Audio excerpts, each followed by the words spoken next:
Instawise. Big ideas.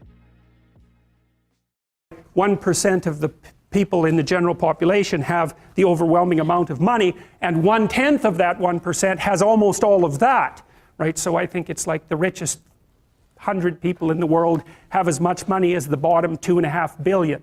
And you think, well, that's a terrible thing, and perhaps it is, but what you have to understand is that that law governs the distribution of creative production across all creative domains, right? It's something like a natural law, and we'll talk about that more, but imagine what happens when you play Monopoly.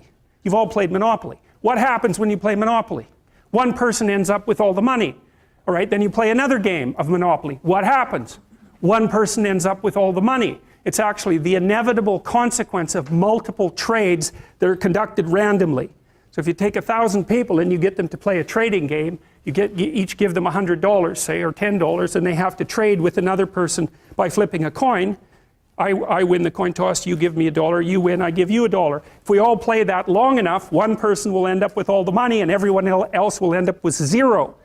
So it's a deeply built feature of systems of creative production, and no one really knows what to do about it, because of course the danger is that all the resources get funneled to a tiny minority of people at the top, and a huge section of the population stacks up at zero. But to blame that on the oppressive nature of a given system is to radically underestimate the complexity of the problem.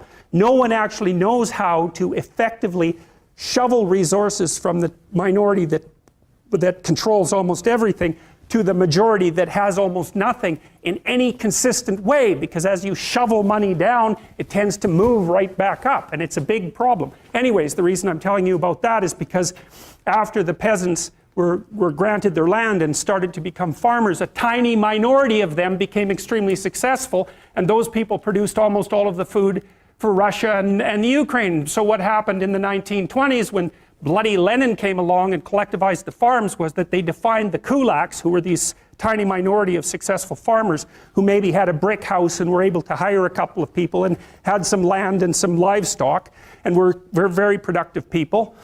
They defined them as socially unfriendly elements, and they sent groups of intellectuals out into the towns to collectivize the farms. And so the idea was that, well, you would pool your land and everyone would farm it collectively, and the land was taken away, of course, from the tiny minority of people who were actually productive and had actually managed to own much of the land. So you have to imagine how that would occur.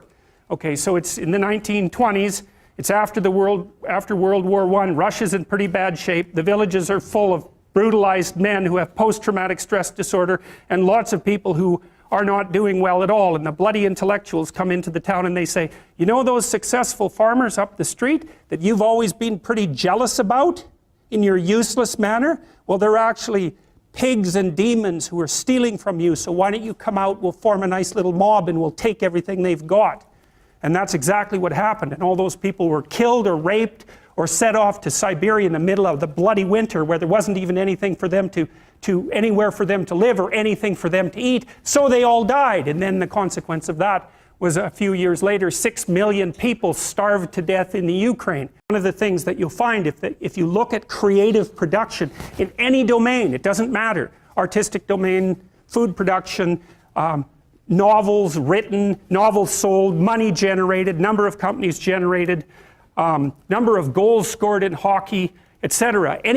Or number of paintings painted, number of compositions written, anything like that, where the fundamental underlying measure is human productivity, what you find is that a very tiny percentage of people produce almost all the output.